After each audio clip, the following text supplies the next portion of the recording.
It was just another Tuesday night when I found my husband's old phone in the drawer by his side of the bed. He'd swapped it for a newer model months ago, but this one somehow stayed tucked away, forgotten, or maybe purposefully hidden.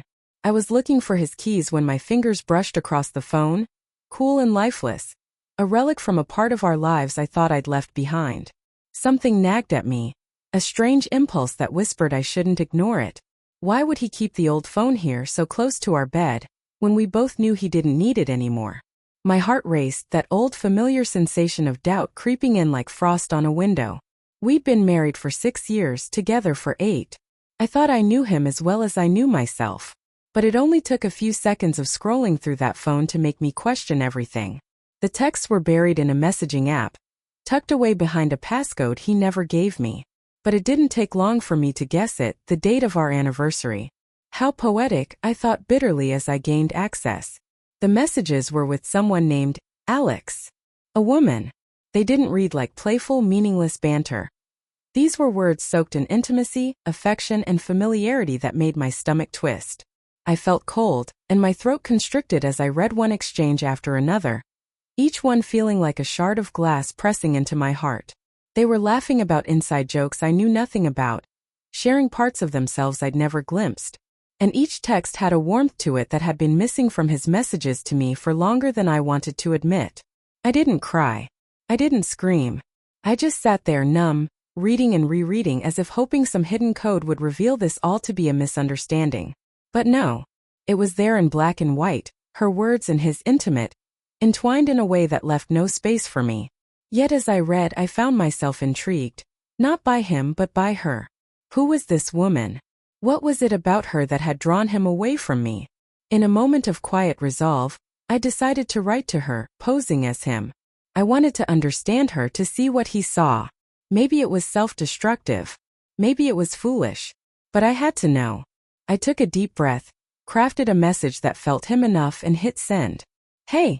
Sorry I missed your last message. What's on your mind? To my surprise, her reply was immediate. Hey you, she wrote, and I could almost see her smile in the words. I was just thinking about that night in the city, how we stayed up talking until dawn. I keep replaying it in my mind. It feels like a dream. The city.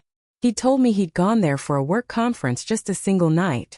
I hadn't thought anything of it at the time. But now, knowing what I did, the weight of her words hit me with a clarity that made me feel sick. Still, I played along. I asked her questions, slipping into his voice, mimicking his phrasing, pretending to be him. And the strangest thing happened. She opened up to him in ways I hadn't expected. She spoke about her hopes and fears, about her own brokenness, about how his presence in her life made her feel whole. She told me about herself, about her work, her favorite books, the way she loved thunderstorms, and how she thought of him whenever she heard rain tapping on her window. There was a poetry to her words that surprised me. I couldn't help but imagine her, piece by piece, a vivid and flawed woman who was real in ways I hadn't anticipated. But as I continued our exchanges day by day, night after night, something else happened. I started feeling connected to her. She was a stranger, and yet I found myself more drawn to her than I'd ever been to the person I was impersonating. Her vulnerability, her thoughts, her openness pulled me in, and I couldn't stop myself. At first, I thought I was just trying to understand what she saw in him, but soon it became about her, about my fascination with her, this hidden woman who in another world might have been my friend or something more. Days turned to weeks. I waited anxiously for each message from her, the thrill of it consuming me in ways that filled the empty spaces my marriage had left behind. It was terrifying and exhilarating. She made me feel alive in a way I hadn't felt in years. One night, she asked me something that froze me in my tracks. Do you think, she wrote, that in another life we'd have met sooner? Do you ever feel like that? Like maybe we were meant to find each other? The irony of it. Meant to find each other. Here I was, tangled in a lie, an imposter trying to fill the spaces he had left. But as I read her words, I couldn't help but feel they were meant for me too, even though she didn't know it. I wanted to be the person on the other side of her messages. I wanted her to feel that it was me she was speaking to, not him. My own sense of guilt twisted inside me, but I was in too deep. I couldn't stop now. Finally, after what felt like an eternity of messages that blurred the lines between lies and truth, She suggested we meet. My heart pounded as I read her proposal. She wanted to see him, to see me the person she thought he was. But what could I do? If I didn't show up, she'd know something was wrong. If I did, everything would fall apart. But in the end, my curiosity outweighed my fear. So I went. I wore my best dress, something simple yet elegant, and found myself sitting in the corner of a little cafe waiting. I was nervous, terrified even, but also more alive than I'd felt in years. I didn't know what I'd do or say, or even how I'd explain my presence.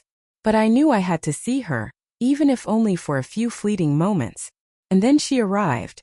She was even more captivating than I'd imagined, her presence filling the room, her smile warm and genuine, her eyes bright with the kind of honesty I hadn't seen in years. I stood up, my heart hammering in my chest, and in that moment it all became clear. This woman, this stranger, had changed me in ways I couldn't ignore. I couldn't go back to pretending, to lying, not anymore. The truth had to come out, no matter the cost. Taking a deep breath, I looked into her eyes and spoke the words that had been building inside me from the very beginning. I'm not who you think I am. Her expression shifted, confusion, then hurt, then a dawning realization. I watched as the truth settled over her, as she understood the deception I'd carried for so long. And in that moment, as painful as it was, I felt a strange sense of peace. I'd come to her under a lie, but maybe, just maybe, I could leave with the truth. She didn't speak right away, and the silence between us was thick, uncomfortable, but also strangely intimate. I could see the hurt in her eyes, the betrayal blossoming there like a bruise, and it crushed me. But beneath it there was something else too, maybe a flicker of the connection we'd shared, even if it had all been built on a lie. Finally she asked, her voice soft but trembling, "Who are you really?" I took a deep breath, feeling the weight of my actions settle on my shoulders. "I'm his wife," I said, the words tasting bitter and sharp as I let them out. I found his old phone, saw your messages, and I don't know what happened. I needed to understand. I thought if I wrote to you I'd figure out who you were, what you meant to him. But it got complicated." Her eyes widened, her face turning pale. I could see her processing my words, her mind racing to put together the fragments of the truth I just handed her. "So all this time," her voice trailed off, a mix of disbelief and anger, "you were pretending to be him? You lied to me." "I did," I admitted, my voice barely above a whisper. "Elite. And I'm so sorry." I wanted to reach across the table to offer some sort of comfort, but I knew I didn't have that right. Not after what I'd done. She shook her head, looking away from me, her hands twisting together in her lap as she struggled to contain her emotions. "I don't understand," she said finally, her voice breaking. "Why would you do this? Was it just some cruel game?" "No," I said quickly, the desperation evident in my tone. "It wasn't a game. At first I just wanted to know who you were, to see what you had that I didn't. But as we kept talking, I don't know how to explain it. Stop being about him. I started looking forward to your messages, to hearing from you. I know it doesn't make sense and I know it was wrong, but it felt real. You felt real." She looked at me, a mix of confusion and anger still etched into her face. "So what now?" she asked, her voice thick with emotion.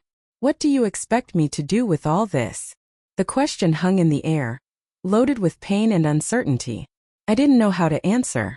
I hadn't thought this far ahead, hadn't prepared for the reality of facing her in person, of looking her in the eyes and explaining the mess I'd made.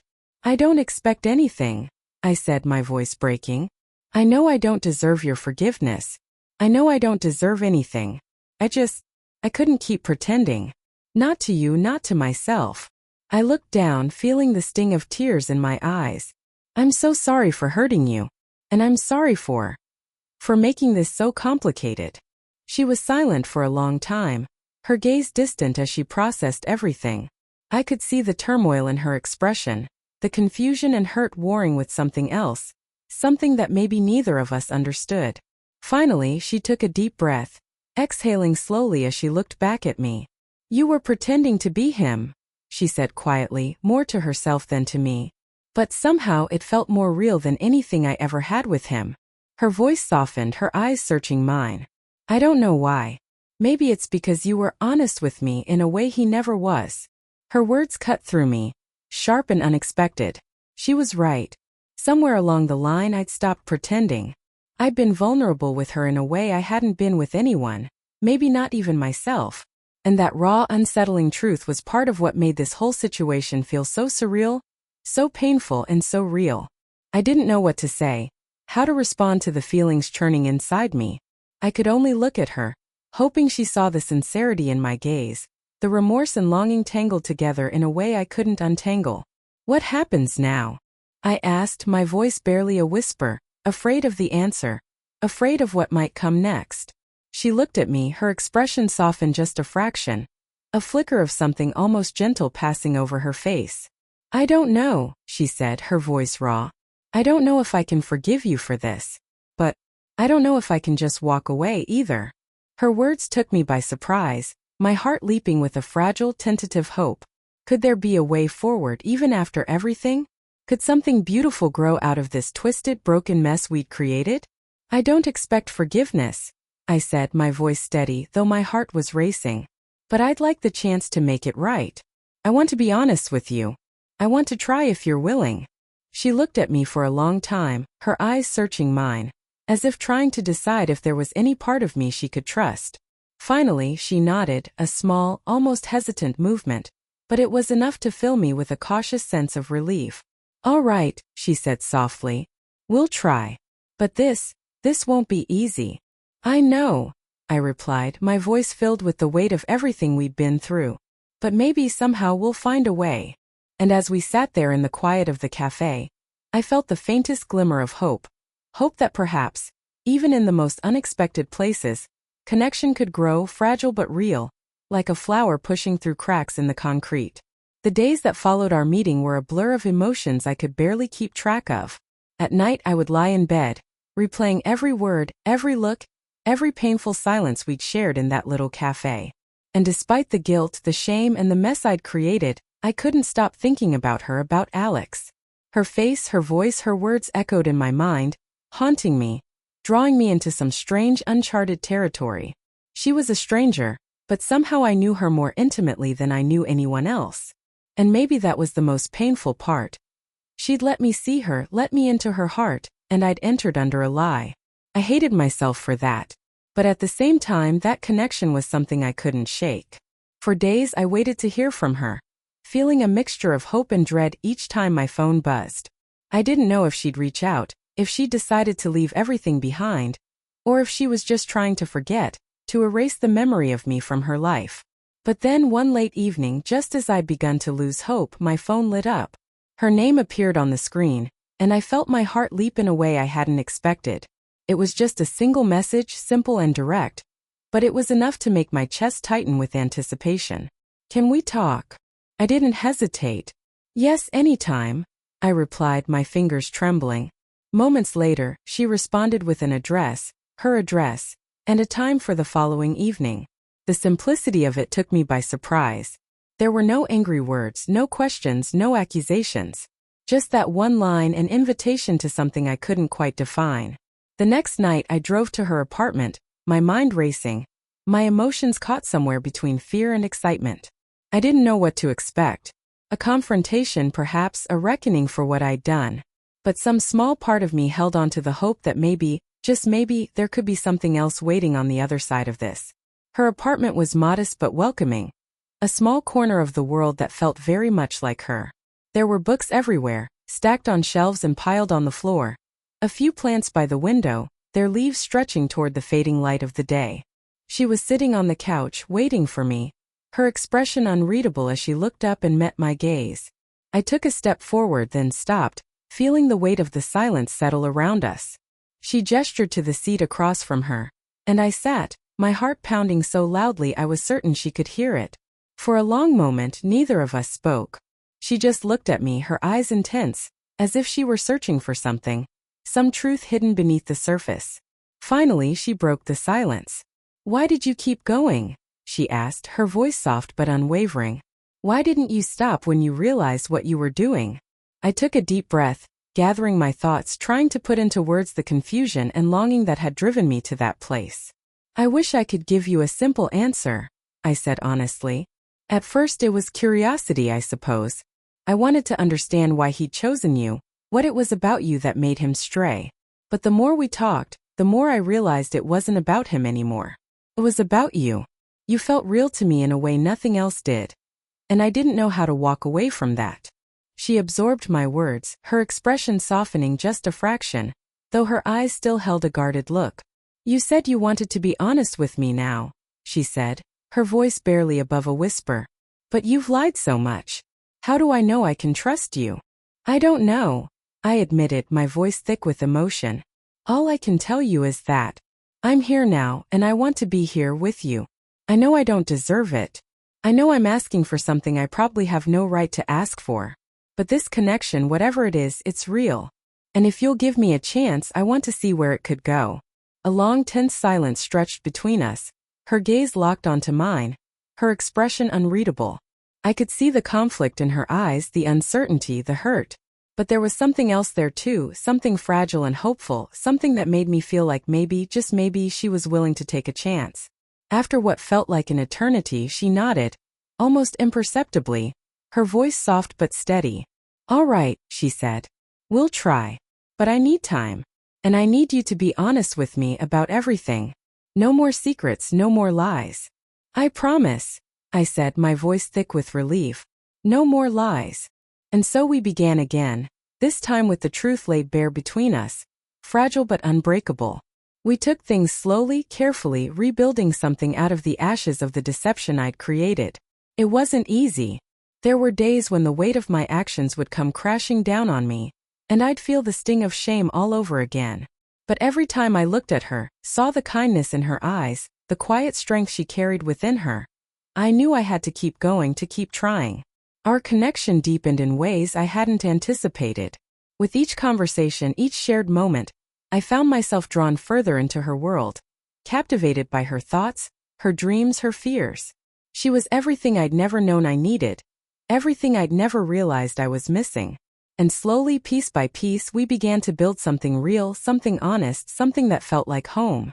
One evening, months after that first meeting in her apartment, we found ourselves sitting on her balcony, watching the sun dip below the horizon.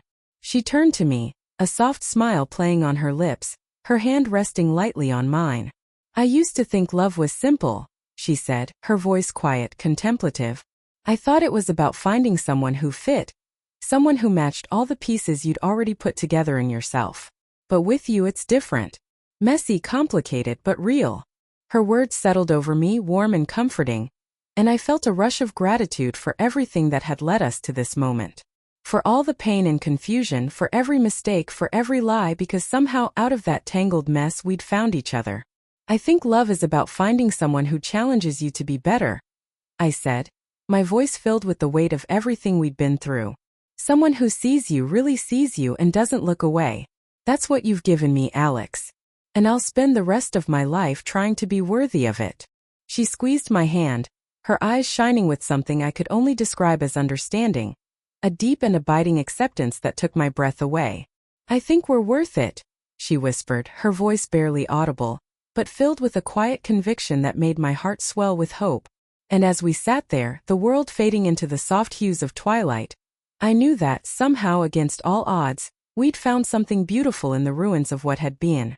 We'd built something real, something honest, something that could weather the storms to come. And in that moment, I knew I would do everything in my power to keep it.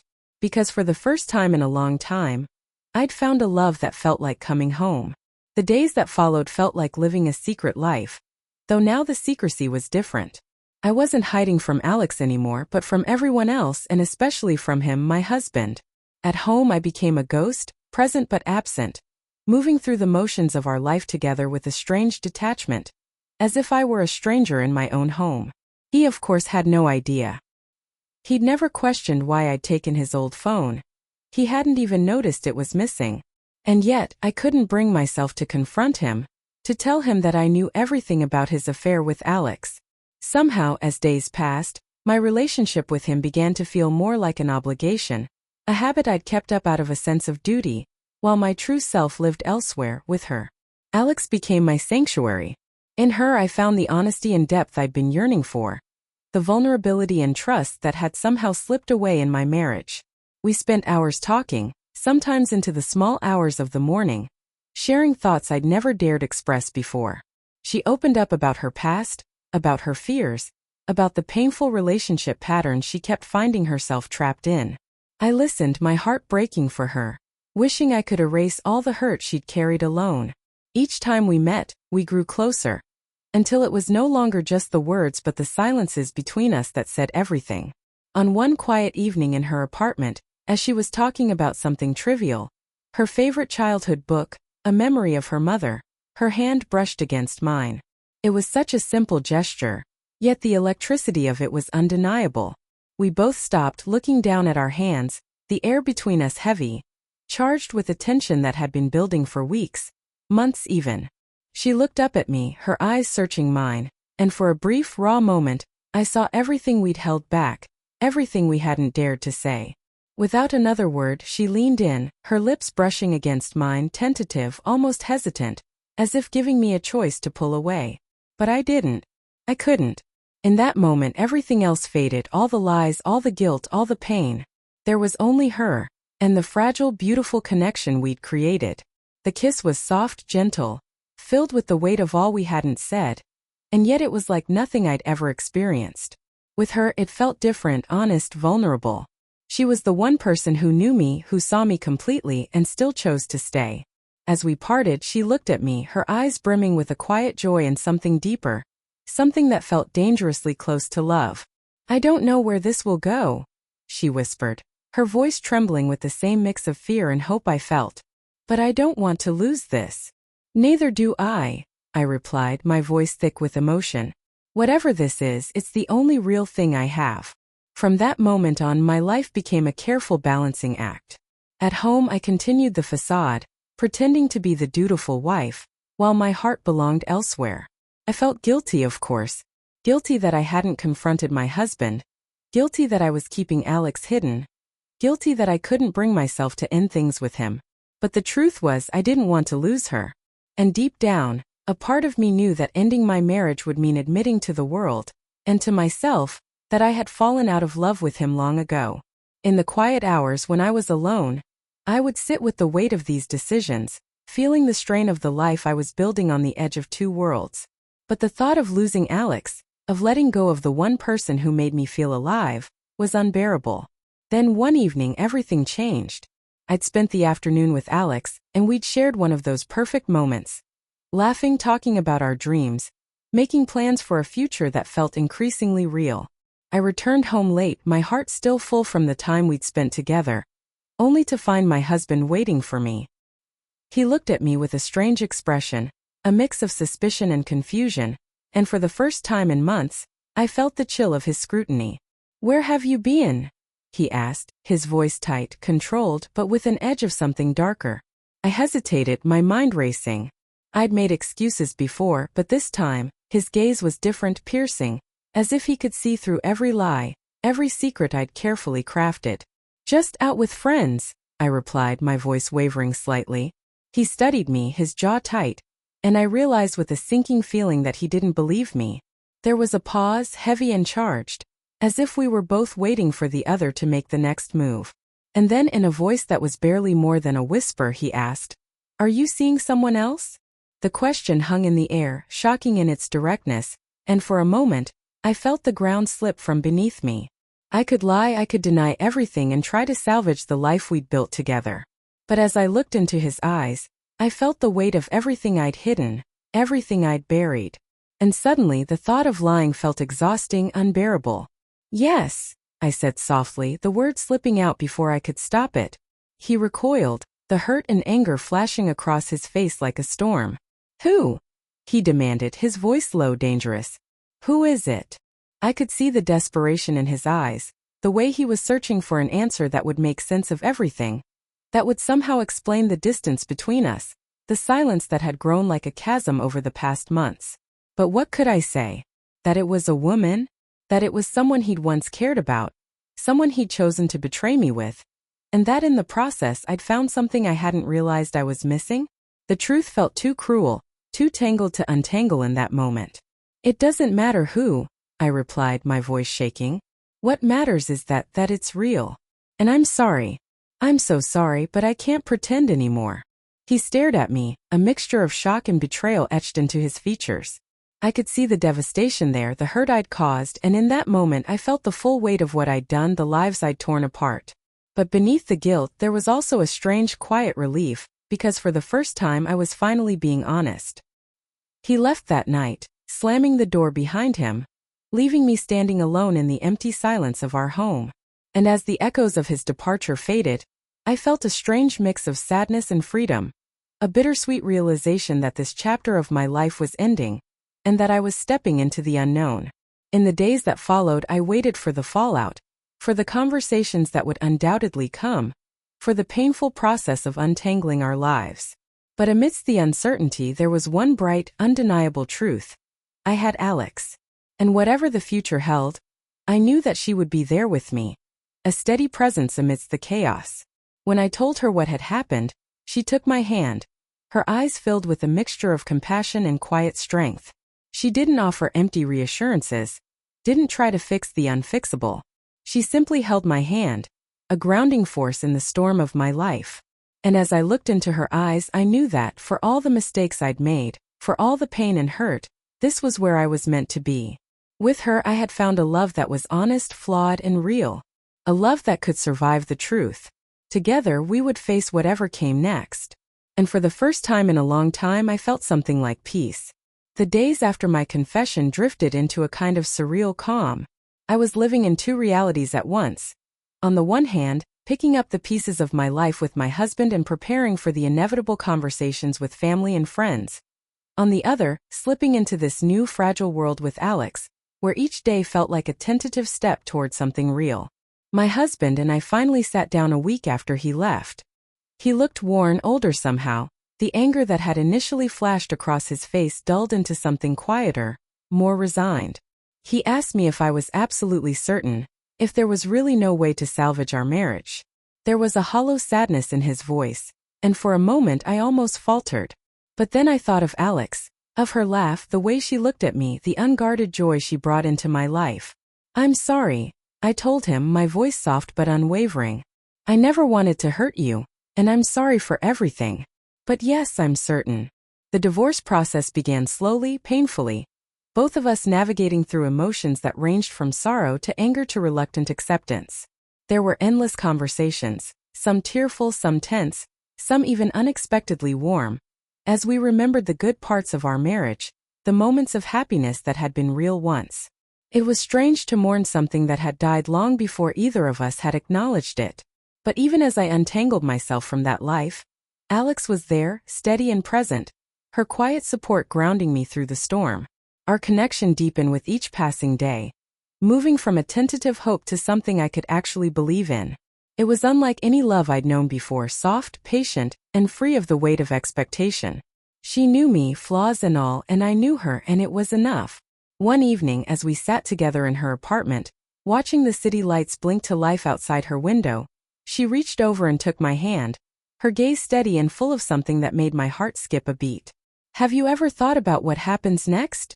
she asked softly, her thumb brushing over my knuckles. I met her gaze, feeling a surge of warmth and certainty I hadn't felt in years. "Every day," I replied, a smile tugging at my lips. "But whatever happens, I know I want it to be with you." Her face softened and she leaned in, her lips pressing softly against mine in a kiss that was as familiar as it was new. It was a promise, an unspoken commitment to this new life we were building. One rooted in honesty, trust, and a love that felt like a gift I hadn't thought I'd ever receive. As the months passed, my life shifted in ways I hadn't anticipated. My divorce was finalized, and my husband and I parted on amicable terms, each of us accepting that our paths had simply diverged. It was painful, yes, but also freeing, as if I were shedding an old skin, stepping into a version of myself I hadn't dared to believe in before. With Alex, life took on a new rhythm, one marked by small joys and quiet moments that felt richer and more meaningful than anything I'd known before. We traveled together, exploring cities and countryside alike, sharing laughter, secrets, and dreams over late-night dinners and sunlit morning coffees. I felt like I was discovering not only her but also parts of myself I'd long buried, parts one hadn't even known I was missing. We talked about everything. Our pasts, our families, our hopes, and even the future we were slowly shaping together.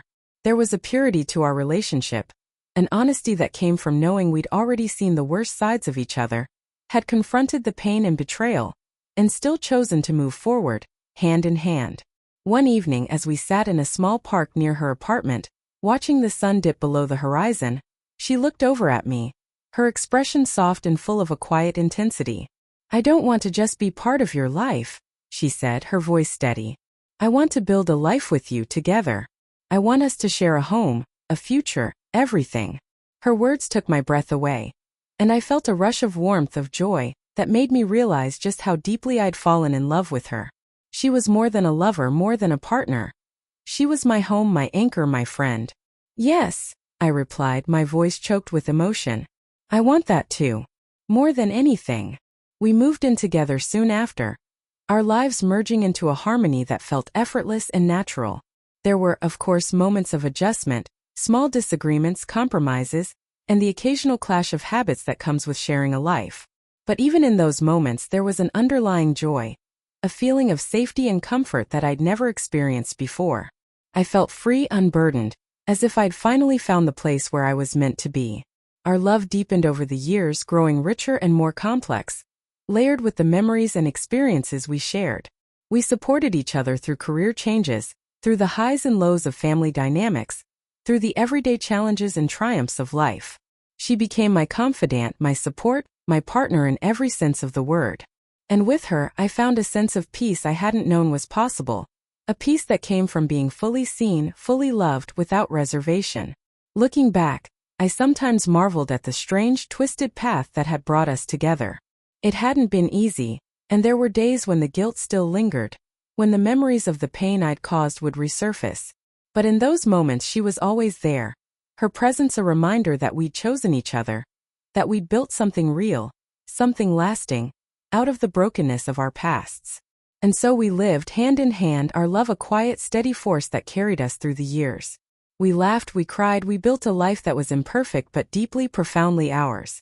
And as I looked at her, as I held her close, I knew that, despite everything, I wouldn't change a thing. Because in her arms I had found a love that was true, a love that was home.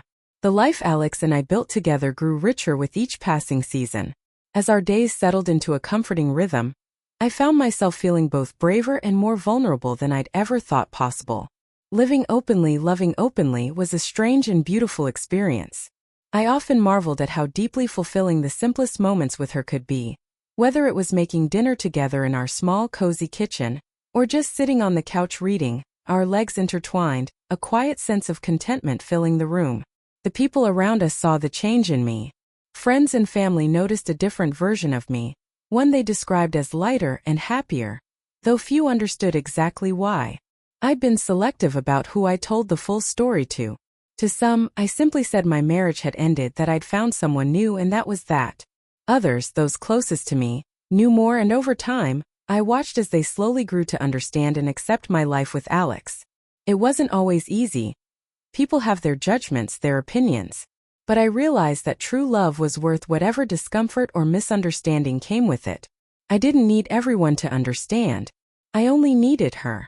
One evening, nearly a year after we'd moved in together, we decided to have a small gathering at our apartment to celebrate the beginning of summer. It was a modest affair. Just a few friends, some good food, and a lot of laughter echoing through our space. I looked around our living room that night, watching as people mingled, sipping their drinks, sharing stories and laughter. Alex was in the center of it all, effortlessly charming, her laughter filling the air, her warmth drawing everyone in.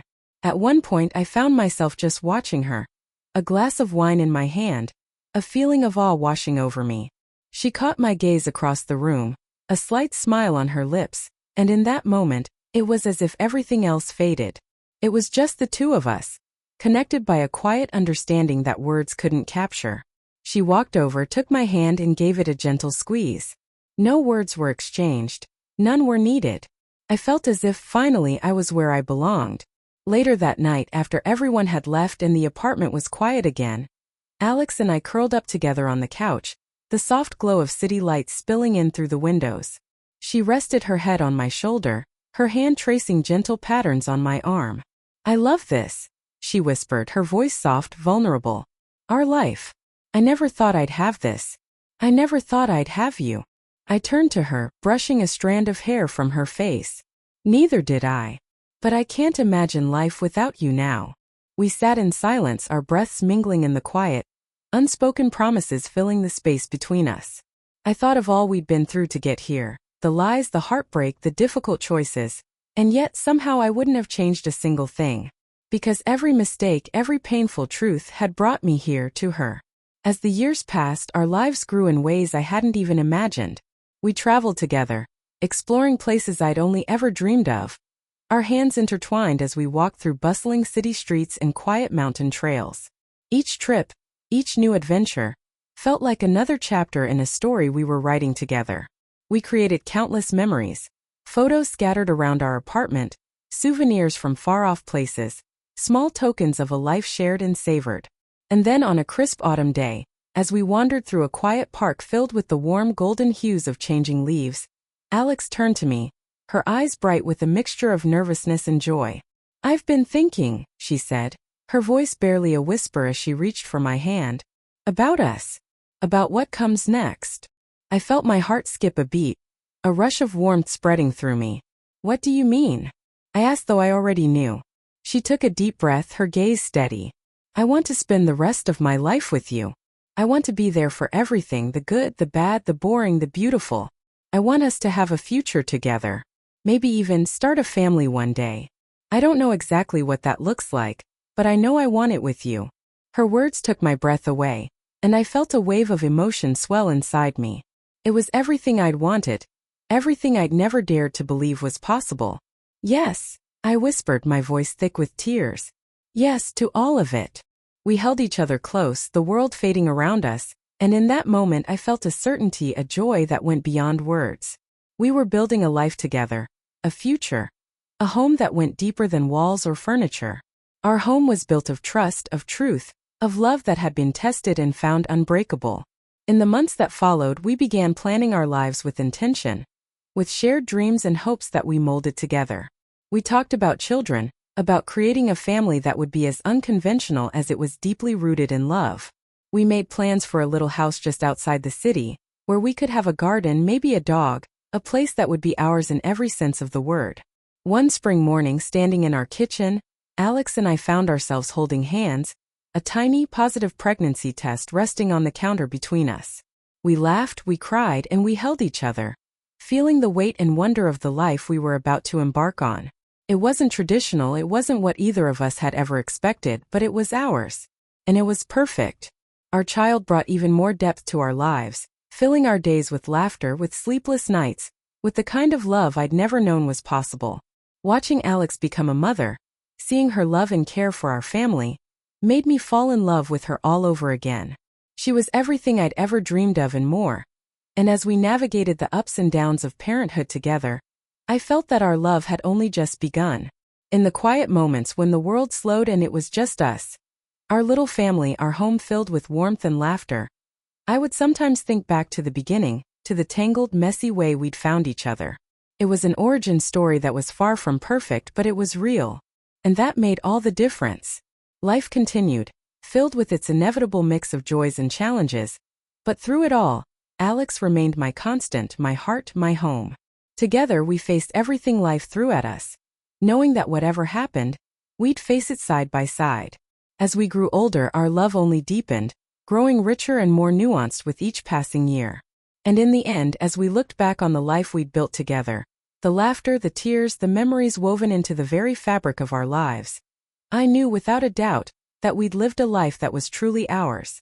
Years melted into one another like rivers merging, a fluid passage of time marked not by dramatic shifts but by quiet, beautiful moments that stitched our lives together. Alex and I grew older, our lives expanding and contracting around each new season, each new phase of our journey. The little house we'd moved into became filled with years of memories, its walls bearing witness to our laughter, our struggles, our triumphs, and the many milestones we celebrated as a family. Our child grew, blooming with a sense of curiosity and kindness that always left us in awe. Watching Alex nurture this little person, guiding and teaching with patience and wisdom, brought me endless joy. We'd sit together on the porch after putting our child to bed, sipping tea, marveling at this life we'd somehow managed to create. It was simple in many ways, humble, but in that simplicity lay a kind of peace I'd never known was possible. As our child entered school, new routines took shape. Mornings became busy with lunchboxes and school buses, while evenings were filled with homework and bedtime stories. Life settled into a comforting rhythm, one built on the foundation of trust and partnership that Alex and I had forged over the years. She was my rock, my best friend, the one person who understood me in ways no one else ever could. Every now and then, I think back to those early days, the chaos and uncertainty of leaving my marriage, the painful yet beautiful realization that love could bloom in the most unlikely of places. I think of the lies, the deception, and how those choices had ultimately led me to a truth so deep and undeniable it still took my breath away. Alex was more than just a partner. She was my soulmate, the love of my life, the person I'd been searching for even when I didn't know it. The years brought change, as they inevitably do. We grew older, watched our child grow, and began to feel the weight of time settling into our bones. Our faces softened with lines earned from years of laughter and late-night conversations. Our hands, once smooth, now held the marks of age, of a life well lived. And yet, as I looked at Alex, I still saw the woman I'd fallen in love with, the spark in her eyes, the kindness in her smile, the warmth that radiated from her every gesture. She was my constant, the steady rhythm of my heart. One summer evening, as we celebrated our 25th anniversary, Alex surprised me with a small, quiet gathering of friends and family. Our house was filled with people who'd walked beside us through the years, old friends, our child, now grown, even my former husband, who had eventually found happiness himself. The air buzzed with laughter, stories, and the gentle hum of lives that had all, in one way or another, been touched by our love. During a quiet moment that evening, Alex took my hand, leading me to a spot under the oak tree in our backyard. The stars were just beginning to emerge, twinkling against the darkening sky, and the soft glow of the lanterns cast a warm light over her face. She looked at me with a softness, a love that made my heart swell. "Do you remember the first time we kissed?" she asked, a nostalgic smile tugging at her lips. I laughed, nodding. How could I forget? It felt like the world stopped spinning, like everything was finally right. She squeezed my hand, her gaze lingering on mine. All these years later, it still feels that way. We stood there in silence, letting the weight of those words settle over us. I felt a deep, overwhelming gratitude for everything we'd been through, for every moment that had led us to this life we'd built together. And then, as if reading my thoughts, she whispered, "I don't think I'll ever stop being grateful for that strange, winding road that brought us together. It was messy and painful, and I know it wasn't easy, but I wouldn't change a thing." I leaned in, pressing a gentle kiss to her lips, savoring the warmth, the familiarity, the love that had only grown stronger over time. "Neither would I," I murmured, my voice thick with emotion. "You're everything to me, Alex. You always have been." As we stood there, wrapped in each other's arms, the sounds of laughter and music drifting softly from the house, I realized that this was it. This was the life I'd always wanted. Not the fairy tale romance, not some perfect, unattainable ideal, but a life that was real, grounded in love and trust, and the quiet joy of simply being together. The years continued to pass, as years do, with all their unexpected twists and turns. We faced losses, friends, family members, even one of our beloved pets, but we faced them together, our hands clasped, our hearts joined in a bond that nothing could break. And in the end, that was all that mattered. We had each other, and we had a love that had been forged in fire, a love that had endured and strengthened through every storm. One day, much later, as we sat on our porch, watching the sun set over the hills, I took her hand, marveling at the lines that marked her skin, at the history etched into every wrinkle, every scar. "We've had a good life, haven't we?" I whispered, my voice barely more than a breath. She smiled, her eyes filled with that same warmth, that same love, that had captured my heart so many years before. "The best," she replied, leaning her head against my shoulder.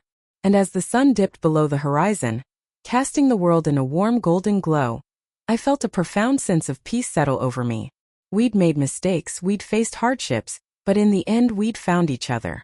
We'd built a life that was full, a love that was true, and a home that was forever. In her arms I was home, and that was all I'd ever need. As the twilight faded into night, our quiet life continued with a sense of peace that only comes from the long, beautiful journey of love and commitment. Over the years, Alex and I settled deeper into each other's rhythms, learning to cherish even the smallest moments. Sunny mornings with coffee on the porch, rainy afternoons spent curled up reading together, and the quiet laughter that filled our evenings. With our child grown and out in the world, there were moments when our house felt almost too quiet, too still.